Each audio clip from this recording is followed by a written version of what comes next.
नमस्कार दोस्तों, स्वागत है आप सभी का मिस्टर फोन हिंदी में। मेरा नाम है पौरुष और इस वीडियो में हम करने वाले हैं दो बहुत ही कंपेटिटिव स्मार्टफोन्स का कंपैरिजन। ये है मोटो वन फ्यूजन प्लस और पोको X2। मोटो वन फ्यूजन प्लस ने सच में तबाही मचा दी है मार्केट में, क्योंकि आपको बहुत ही अच्छे प्राइस पर एक बहुत ही कमाल का स्मार्टफोन मिल रहा है और ऐसे में पोको X2 के साथ ये स्मार्टफोन काफ़ी अच्छी तरह से कम्पीट कर रहा है। तो यहाँ पे इस कंपैरिजन में हम आपको बताएंगे कि इन दोनों में से कौन सा फ़ोन आपको प्रेफर करना चाहिए, कौन से फ़ोन में कौन से फीचर्स बेटर हैं। इन सभी सवालों का जवाब देंगे हम आपको इस वीडियो में, तो इसे एंड तक ज़रूर देखें। और अगर आपने हमारे चैनल को सब्सक्राइब नहीं किया है तो लाल सब्सक्राइब का बटन दबाकर बेल आइकन पर टैप कर दें ताकि आपको हमारे वीडियोज़ के नोटिफिकेशंस मिलते रहें। दोस्तों, सबसे पहले शुरुआत करते हैं डिज़ाइन से। और यहाँ पर हमने मोटो वन फ्यूजन प्लस के रिव्यू में भी आपसे कहा था कि पोको X2 के कंपैरिजन में मोटो वन फ्यूजन प्लस डिज़ाइन के मामले में उतना अच्छा नहीं है, उतना प्रीमियम फ़ोन नहीं है ये। मोटो वन फ्यूजन प्लस ऐसा नहीं है कि बहुत ख़राब दिखाई देता है, लेकिन पोको X2 के कंपैरिजन में मोटो वन फ्यूजन प्लस काफ़ी पीछे है। और पोको X2 में जो डिज़ाइन है, जो कंस्ट्रक्शन है, वो बहुत बेहतर है। आपको यहाँ पे एक ऑल ग्लास डिज़ाइन मिलेगा with the protection of Corning Gorilla glass 5 on both front and back. Moto One Fusion Plus में आपको पॉलीकार्बोनेट बॉडी देखने को मिलेगी और कंपनी ने इस फ़ोन के डिस्प्ले पर प्रोटेक्शन तो दी है, लेकिन ये स्पेसिफाई नहीं किया है कि ये कॉर्निंग की प्रोटेक्शन है या फिर ड्रैगन ट्रेल ग्लास है। कौन सी प्रोटेक्शन है इसके बारे में कोई स्पेसिफिकेशन हमें नहीं मिली है। और एवरीथिंग कंसिडर्ड पोको X2 हमारे ओपिनियन में एक बेटर डिज़ाइन वाला स्मार्टफोन है compare to Moto One Fusion Plus. लेकिन मोटरोला में आपको दो ऐसी फीचर्स मिलेंगे जो पोको X2 में नहीं है। मोटरोला में आपको मिलता है एक डेडिकेटेड गूगल असिस्टेंट बटन और पॉपअप सेल्फी कैमरा मॉड्यूल, जो इस प्राइस रेंज में एक रेयर फीचर है। बात करें अगर अर्गोनॉमिक्स की, तो हम यहाँ पर जाएंगे मोटो वन फ्यूजन प्लस के साथ, क्योंकि स्मार्टफोन की चंकी डिज़ाइन प्रोफाइल के कारण ये फ़ोन आपके हाथ से स्लिप नहीं करेगा। एक बात यह ध्यान देने वाली है कि इन दोनों ही फ़ोन्स में आपको ट्रिपल सिम कार्ड स्लॉट नहीं मिलता फॉर स्टोरेज एक्सपेंशन। लेकिन अगर हैप्टिक फीडबैक की बात करें तो इस प्राइस रेंज में मोटो वन फ्यूजन प्लस का हैप्टिक फीडबैक सबसे अच्छा है और आपको बहुत कमाल का टाइपिंग एक्सपीरियंस मिलेगा इस फ़ोन पर। अब दोस्तों, बात करते हैं बायोमेट्रिक्स और सेंसर के बारे में। तो यहाँ मोटो वन फ्यूजन प्लस और पोको X2 दोनों ही फ़ोन्स में आपको कैपेसिटिव फिंगरप्रिंट सेंसर मिलता है, लेकिन इन दोनों फ़ोन्स पर जो सेंसर की पोजीशनिंग है वो अलग अलग है। पोको X2 में जो सेंसर है वो साइड माउंटेड है और मोटो वन फ्यूजन प्लस में जो सेंसर है वो रेयर माउंटेड है। अब क्योंकि दोनों फ़ोन्स का साइज़ थोड़ा सा बड़ा है, इसलिए कन्वीनियंस के लिए हम प्रेफर करेंगे side mounted fingerprint sensor which is present on Poco X2। और मोटो वन फ्यूजन प्लस के कंपैरिजन में पोको X2 का जो सेंसर है वो थोड़ा फास्ट है और थोड़ा जल्दी आपके फ़ोन को अनलॉक कर देता है। प्लस पोको X2 में आपको फेशियल रिकग्निशन का भी फीचर मिलता है which is not present on the Moto One Fusion Plus. और दोनों ही फ़ोन्स में इसके अलावा आपको सेम सेंसर्स मिलेंगे। पोको X2 में आपको इलेक्ट्रॉनिक कंपास सेंसर मिलेगा, लेकिन मोटो वन फ्यूजन प्लस में ये फीचर नहीं है। ऑडियो और कनेक्टिविटी की बात करें तो दोनों ही फ़ोन्स में आपको सिंगल स्पीकर सेटअप मिलता है नीचे की तरफ और आपको हेडफोन जैक मिलेगा दोनों ही फ़ोन्स में।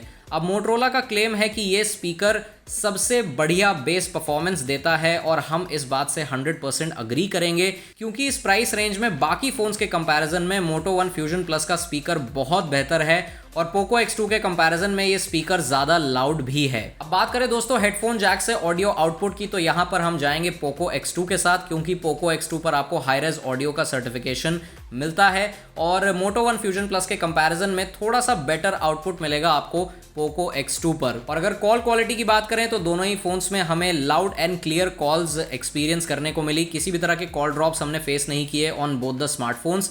हमने यहाँ पे एयरटेल पोस्टपेड कनेक्शन को यूज़ किया है दोनों फ़ोन्स पर और इंटरनेट कनेक्टिविटी भी काफ़ी अच्छी मिली हमें इन दोनों स्मार्टफोन्स पर। अब दोस्तों, बात करें डिस्प्ले की, तो ये कंपैरिजन थोड़ा सा यहाँ पे इंटरेस्टिंग हो जाता है। पोको X2 में और मोटो वन फ्यूजन प्लस दोनों ही फ़ोन्स में आपको फुल HD प्लस रेजोल्यूशन वाले LCD डिस्प्लेज मिलते हैं, लेकिन जो पोको X2 का स्क्रीन है वो 6.67 इंचेस का है और मोटो वन फ्यूजन प्लस का स्क्रीन 6.5 इंचेस का है। दोनों ही फ़ोन्स में आपको वाइड वाइन L1 का सर्टिफिकेशन मिलता है और दोनों ही फ़ोन्स HDR10 सर्टिफिकेशन के साथ आते हैं, यानी कि आप Amazon प्राइम और Netflix पर आराम से हाईएस्ट क्वालिटी में कंटेंट को एंजॉय कर पाएंगे। अब अगर बात करें डिस्प्ले क्वालिटी की, तो मोटो वन फ्यूजन प्लस का डिस्प्ले अनडाउटेडली बेटर है compare to the Poco X2, क्योंकि मोटो वन फ्यूजन प्लस का display DCI P3 colour gamut को सपोर्ट करता है, जिसकी वजह से आपको एक बहुत ऑथेंटिक कलर एक्सपीरियंस और एक बहुत ही ऑथेंटिक व्यूइंग एक्सपीरियंस मिलेगा।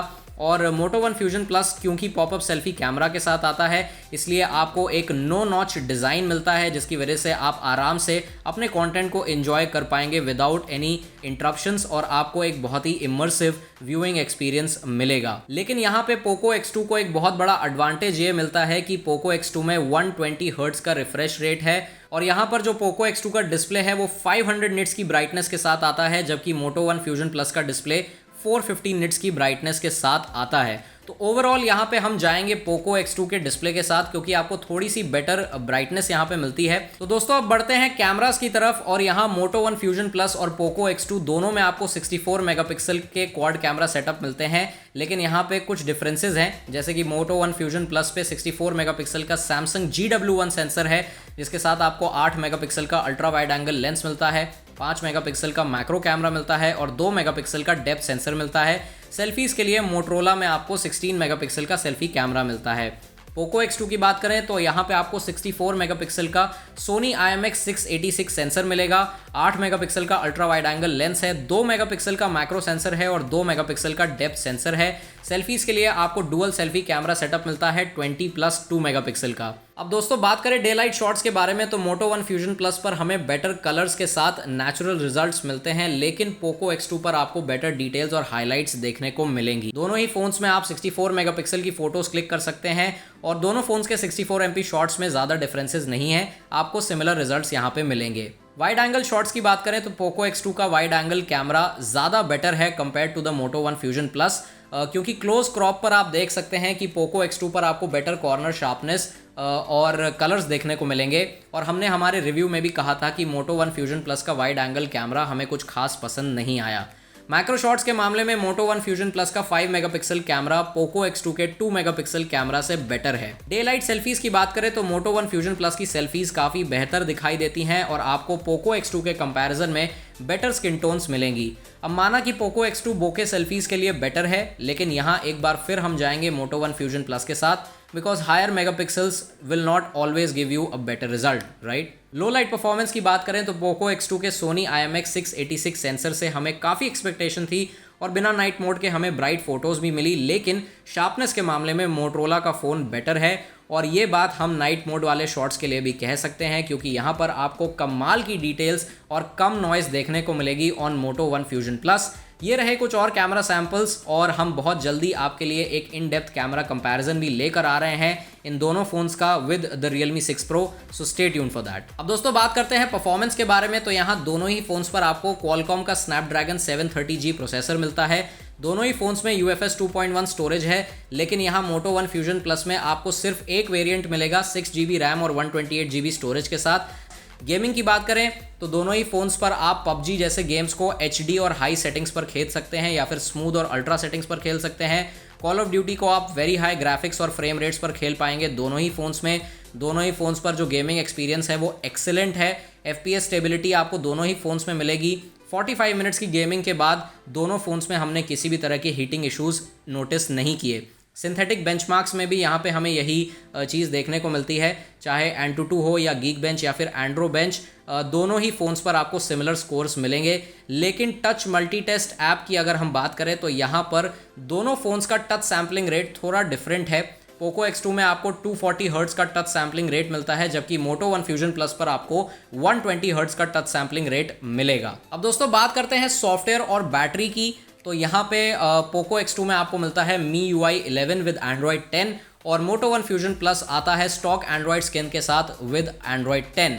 तो क्या ऐसा है कि MIUI 11 में आपको ज़्यादा फीचर्स मिलेंगे compare to the Moto One Fusion Plus stock Android skin? Yes, it is true, लेकिन यहाँ पे मोटरोला आपको एक कमाल का सॉफ्टवेयर एक्सपीरियंस दे रहा है और इस सॉफ्टवेयर एक्सपीरियंस की सबसे अच्छी बात यह है कि आपको किसी भी तरह के एड्स यहाँ पे नहीं मिलेंगे। वैसे तो एड्स आपको पोको X2 पर भी नहीं मिलते। बैटरी लाइफ की बात करें तो मोटो वन फ्यूजन प्लस पे आपको 5000 mAh की बैटरी मिलती है और पोको X2 पर आपको 4500 mAh की बैटरी मिलती है। दोनों ही फ़ोन्स पर आपको आराम से एक दिन का बैटरी बैकअप मिल जाएगा आफ्टर अ सिंगल चार्ज। लेकिन मोटो वन फ्यूजन प्लस पर आपको थोड़ा सा और बेटर बैटरी बैकअप मिलेगा, क्योंकि जो बैटरी कैपेसिटी है वो 500 मिली एम्प आवर ज़्यादा है और 60 हर्ट्ज़ का पैनल है। इसलिए अगर आप मॉडरेट यूज़र हैं तो आपको आराम से 1.5 दिन का बैटरी बैकअप भी मिल जाएगा। लेकिन पोको X2 पर आपको 27 वॉट का चार्जर मिलता है, जबकि मोटरोला वन फ्यूजन प्लस के साथ आपको 18 वॉट का चार्जर मिलता है। पोको X2 1 घंटे 25 मिनट में फुल चार्ज होता है, जबकि मोटो वन फ्यूजन प्लस को आराम से 2.5 घंटे लग जाते हैं फुल चार्ज होने के लिए। तो यहाँ पे अब ये आपकी चॉइस है कि आपको फास्टर चार्जिंग चाहिए या फिर लंबी बैटरी लाइफ। तो दोस्तों ये था हमारा in depth comparison Poco X2 और मोटो वन फ्यूजन प्लस के बीच में। तो यहाँ पर इन दोनों फोन्स में कुछ सिमिलैरिटीज भी हैं, जैसे कि दोनों ही फोन्स में आपको सिमिलर परफॉर्मेंस मिलती है, दोनों ही फोन्स के कॉल क्वालिटी एक्सपीरियंस सिमिलर हैं, दोनों ही फोन्स में जो ऑडियो परफॉर्मेंस है वो सिमिलर है, लेकिन जो स्पीकर है वो थोड़ा सा बेटर है। मोटरोला पर आपको ज़्यादा बढ़िया बेस मिलेगा मोटरोला के फ़ोन पर when it comes to speaker quality. तो यहाँ पे अब डिसीजन आपके ऊपर है कि अगर आप चाहते हैं एक ऐसा फ़ोन जो दिखने में बहुत अच्छा हो, जिसमें एक आपको बहुत ही शाइनी सा ग्लास वाला डिज़ाइन मिले, 120 हर्ट्ज़ का डिस्प्ले हो, साइड माउंटेड फिंगरप्रिंट सेंसर हो जो बहुत जल्दी आपके फ़ोन को अनलॉक कर दे, और फास्टर चार्जिंग अगर आप चाहते हैं अपने फ़ोन से, तो डेफिनेटली आपको जाना चाहिए पोको X2 के साथ। लेकिन अगर आपको बेटर बैटरी लाइफ चाहिए, अगर आपको बेटर कैमरास चाहिए, और अगर आप एक एवरेज डिज़ाइन से काम चला लेंगे, तो आप यहाँ पे जा सकते हैं मोटो वन फ्यूजन प्लस के साथ। और अगर आप एक स्टॉक एंड्रॉयड वाला फ़ोन खरीदना चाहते हैं इस प्राइस रेंज में, तो आई थिंक इससे बढ़िया कोई स्मार्टफोन नहीं है। इनफैक्ट आई थिंक यही स्मार्टफोन अवेलेबल है इस प्राइस रेंज में जो एक स्टॉक एंड्रॉयड एक्सपीरियंस ऑफर करता है। तो दैट्स इट, ये थी हमारी वीडियो। और कैसी लगी आपको ये वीडियो, कैसा लगा आपको एक कंपैरिजन, हमें कमेंट्स में ज़रूर बताएं। अगर ये वीडियो आपको पसंद आई है तो इसे लाइक करें, शेयर करें, मिस्टर फोन हिंदी के यूट्यूब चैनल को सब्सक्राइब करना ना भूलें, बेल आइकन पर टैप कर दें। और हम आपसे मिलेंगे बहुत जल्द एक नई वीडियो के साथ। तब तक के लिए धन्यवाद।